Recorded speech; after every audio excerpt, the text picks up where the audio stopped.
ఈరోజు ఈ సమావేశానికి విచ్చేసిన అతిరథ మహారథులందరికీ, కార్మిక నాయకులకి, సోదరిమణులకి హృదయపూర్వక ధన్యవాదాలు తెలియజేస్తున్నాను.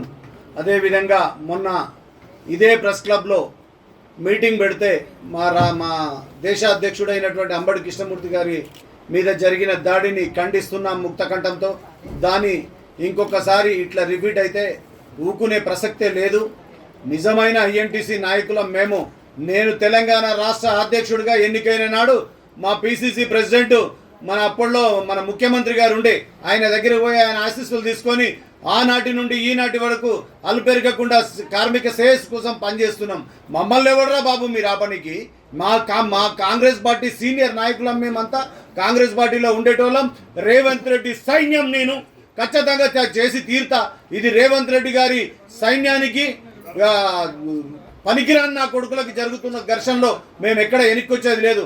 మేము ఖచ్చితంగా పేదల పక్షాన్నే ఉంటాం, కార్మికుల పక్షాన్నే ఉంటాం, కార్మికులకు సరైన న్యాయం చేస్తామని చెప్పి తెలియజేస్తూ, నేను ఎవరిని విమర్శించడం లేదు.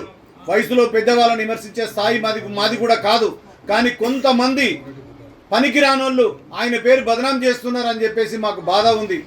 ఈ వయసులో కూడా ఆయన కార్మికుల కోసం కొట్లాడుతుంటే మాకు సానుభూతి ఉంది, ఆయన పైన గౌరవం ఉంది.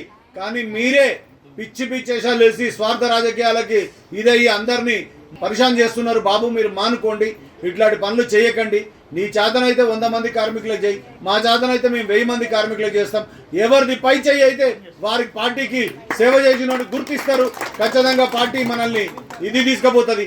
నీకు ఒక పదవి వచ్చింది, ఐఎన్టీసీని అడ్డం పెట్టుకొని ఏ పార్టీలో తిరిగి ఎన్ని పార్టీలు మారి వచ్చినా ఇవాళ నీకు ఒక పదవి వచ్చింది అంటే మేము ఈర్షపడ్డం లేదు, సంతోషపడుతున్నాం. మా సంస్థ నుంచి, మా ఐఎన్టీసీ నుంచి నీకు వచ్చింది అని చెప్పేసి. నీదే కాదు మాది కూడా, ప్రతి ఒక్క కార్మికుంది ఐఎన్టీసీ అంటే. ఈ కాంగ్రెస్ పార్టీకి సంబంధించినటువంటి అనుబంధ సంస్థ కాబట్టి ఎవరి సొత్తు కాదు, ఎవరి కథ కాదు. నీది నువ్వు చేసుకో, మాది మేము చేస్తాం. ఈనాటి నుండి ఛాలెంజ్ గా ముందుకొచ్చి ఖచ్చితంగా ఐఎన్టీసీని బలోపేతం చేస్తాం. ప్రధాన డిమాండ్ ఏముంది సార్?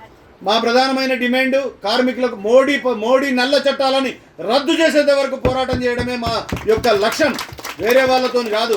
మోడీ గారు చేసినటువంటి నల్ల చట్టాలు కార్మికులకు జరుగుతున్న అన్యాయానికి మేము పోరాటం చేయడానికి సిద్ధంగా ఉన్నాం.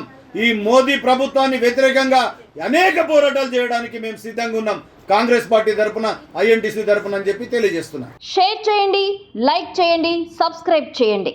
మరిన్ని వీడియోల కోసం బెల్ సింబల్ పై క్లిక్ చేయండి.